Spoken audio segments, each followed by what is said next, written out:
सभी लोगों को जय माता दी। आज हम जानेंगे अपने प्लॉट की बाउंड्री वॉल या फिर चार दीवारी कैसी होनी चाहिए। अगर हमारी बाउंड्री वॉल या चार दीवारी कटी हुई है तो उसका क्या प्रभाव रहेगा और अगर वो बढ़ी हुई है तो उसका क्या परिणाम हमें देखने को मिलेगा। तो चलिए आज हम शुरू करते हैं कि अगर हमारा प्लॉट कहीं से कटा या बढ़ा हुआ है तो उसको किस प्रकार से हम ठीक कर सकते हैं बिना तोड़ फोड़ के। तो जैसे कि आप जानते हो वास्तु में चार दीवारी का विशेष महत्व होता है। ईशान कोण ये है हमारा जो उत्तर पूर्व दिशा के बिल्कुल बीच में मिलता है, और अगर ईशान कोण हमारा बढ़ा हुआ है तो बहुत अच्छा कहलाता है। तो ईशान कोण को छोड़कर बाकी ये सभी दिशाएं बढ़ी हुई या फिर कटी हुई अच्छी नहीं होती हैं। दूसरी बात ये कि हमारा जो ईशान कोण है इसका बढ़ना ही अच्छा होता है, इसका कटना अच्छा नहीं होता है। तो हमारी उत्तर से लेके पूर्व दिशा तक का कोई एरिया बढ़ा हुआ है तो बहुत अच्छा होता है, और अगर इनमें से कोई भी एरिया कटा हुआ है तो अच्छा नहीं होता है। अब हम बात करते हैं ईशान कोण के बाद अग्नि कोण की। तो ये है हमारा अग्नि कोण। अगर इसकी दीवार बढ़ी हुई है, ये थोड़ा आगे यहाँ पर या फिर यहाँ पर इस प्रकार से बढ़ा हुआ है, तो आप यहाँ पर क्या क्या परेशानियाँ फेस करेंगे। तो जब हमारा अग्नि कोण बढ़ा हुआ होता है तो महिलाओं द्वारा हमें कष्ट मिल सकता है। कोई महिला चाहे वो घर की हो या फिर बाहर की, वो हमें परेशानियाँ कष्ट दे सकती है।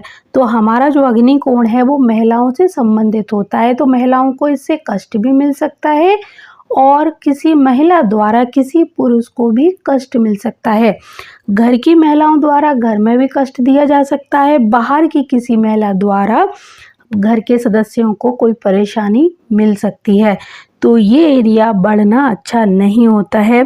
शादीशुदा जीवन में तनाव, हाई बीपी, हार्मोन्स की समस्या, वहीं इसके कटने से पैसा फंस सकता है, धन हानि होती है, व्यापार धीमा हो जाता है, घर में जो मांगलिक कार्य हैं उनमें बहुत ही ज़्यादा देरी होने लगती है, साथ ही साथ विवाह आदि जो कार्य होते हैं बच्चों के उसमें भी बहुत ज़्यादा देरी हो सकती है, विवाह रुक जाते हैं। इसके साथ ही पति पत्नी के जो रिश्ते हैं उनमें भी कड़वाहट शुरू हो जाती है, रिश्ते बिगड़ने लगते हैं। तो हमारा जो अग्नि कोण है ये हमारे घर का सबसे मेन पॉइंट होता है। यहाँ पर वास्तु दोष आ जाए या फिर ये जगह कट जाए या बढ़ जाए तो पूरा घर का जो बजट है वो भी बिगड़ जाता है, और तनाव तो पूरे घर में सबको होगा ही, और ख़ास तौर से इसका जो प्रभाव है वो महिलाओं को देखने को मिलेगा। इसके साथ हम थोड़ा आगे बढ़ें तब हम चलते हैं नैऋत्य कोण का जो एरिया है। तो जो नैऋत्य कोण है इसका कटना या बढ़ना कैसा होता है। तो जब हमारा नैऋत्य कोण बढ़ जाता है तो कोई ना कोई परेशानी हमारे ऊपर आना शुरू हो जाती है, ये इधर बढ़ जाए या फिर इधर बढ़ जाए। तो इस प्रकार हमारा नैऋत्य कोण अगर बढ़ जाए तो ये बहुत सारी परेशानियां देता है। एक परेशानी समाप्त नहीं होती, दूसरी परेशानी आना शुरू हो जाती है। और वहीं जी अगर कट जाए तो ये बहुत ज़्यादा उतार चढ़ाव लाता है जीवन में। आकस्मिक दुर्घटनाएं या दुखद घटनाएं इसके कटने से घर में आना शुरू हो जाती हैं। कैरियर चौपट हो जाता है। कोई भी बच्चा बहुत अच्छा कर रहा है और अगर आपने कोई प्लॉट लिया और उसका ये कोना कटा हुआ मिला तो उस बच्चे का कैरियर चौपट हो सकता है, या फिर घर के सदस्यों का कैरियर चौपट हो सकता है। जैसे कि कई लोगों के प्लॉट बहुत बड़े होते हैं, उस प्लॉट में से वो लोग छोटे छोटे पीस करके बेच देते हैं। तो गलती से अगर आपने पहली बार में ही ये कोना बेच दिया है तो आप अपने घर की जो आर्थिक स्थिति है वो देख रहे होंगे कि आपको कितनी परेशानियां हो रही हैं। तो भूल कर भी अपने प्लॉट को टुकड़े टुकड़े में ना बेचें जब आप उसमें रह रहे हों। इस बात का ध्यान रखें, रहते हुए उस प्लॉट का कोई टुकड़ा ना बेचें। आपको अपने प्लॉट की प्लॉटिंग करनी है तो अलग अलग पहले सारे प्लॉट में से छोटे छोटे बड़े जैसे चाहो वैसे प्लॉट निकालिए, फिर बेचना शुरू करिए। अगर आप इस प्लॉट के किसी भाग में रहते हैं और आप इसमें से ये कोई भी एक भाग बेच देते हैं, क्योंकि हमारे वास्तु में जो दिशाएं होती हैं इनके अपने गुण और धर्म होते हैं। तो जब हम एक प्लॉट में रहते हुए कोई एक कोना बेच देते हैं तो हमारे जीवन में उस चीज़ की कमी होना शुरू हो जाती है। इसी तरह अगर हमारा जो वायव्य कोण है ये कट जाए या फिर ये बढ़ जाए तो क्या परेशानी होगी, आइए जानते हैं। तो वायव्य कोण का बढ़ना वाद विवाद, मानसिक बेचैनी, कर्जा, ये सारी चीज़ें तो देगा। और अगर ये दब जाए यानी ये कट जाए तो इसमें आपको मित्रों से हानि मिलेगी, रिश्तेदारों का सहयोग नहीं मिलेगा, भाइयों का सहयोग नहीं मिलेगा। हो सकता है भाई भाई के दुश्मन भी हो जाएं, दोस्त जो हैं आज आपके बहुत अच्छे वो आपके दुश्मन बन जाएं, यानी आपके जीवन में मित्रों से ज़्यादा दुश्मनों की संख्या हो जाएगी।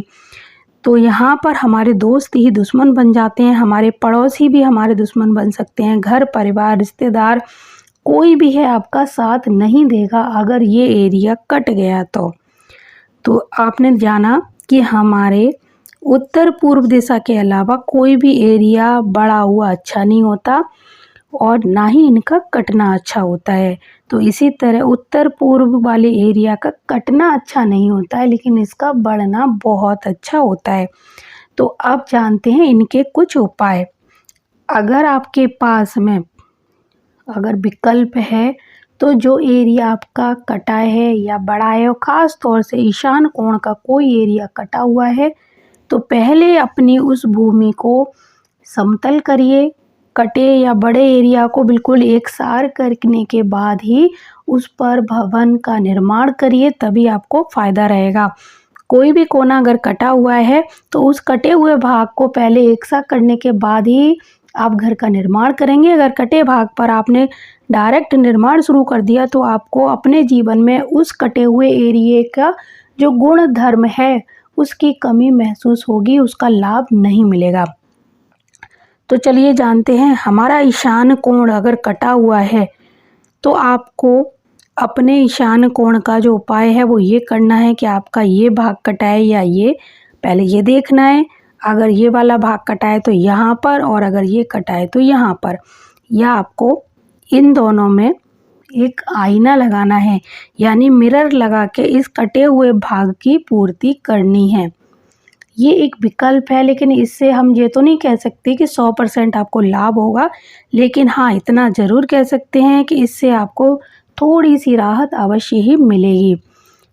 इसके बाद अगर आपका अग्नि कोण का कोई भाग कटा हुआ है तो यहाँ पर लाल रंग का प्रयोग करें इन दीवारों पर, तो आपको इससे भी फ़ायदा होगा। अगर ये भाग बड़ा हुआ है तो आप यहाँ पर या फिर यहाँ पर जो भी कोना कटा है वहाँ पर तांबे का तार डालकर इस कटे बड़े हुए एरिया को काट देंगे। अगर आपका ये एरिया यहाँ बड़ा है तो यहाँ तार डालेंगे, अगर ये एरिया यहाँ पर बड़ा है तो यहाँ पर तार डालेंगे, तो ये हमारा कटा हुआ भाग इस तरह से अलग हो जाता है। तो इसका उपाय यही है कि जब ये कटा हो तो कलर का प्रयोग करें और जब ये बड़ा हो तो तार का प्रयोग करें। सेम यही प्रोसेस हमें यहाँ करना है। नैऋत्य कोण का कोई एरिया कटा है तो पीले रंग का यहाँ पे प्रयोग करेंगे, अगर ये बड़ा हुआ है तो यहाँ तार डालेंगे।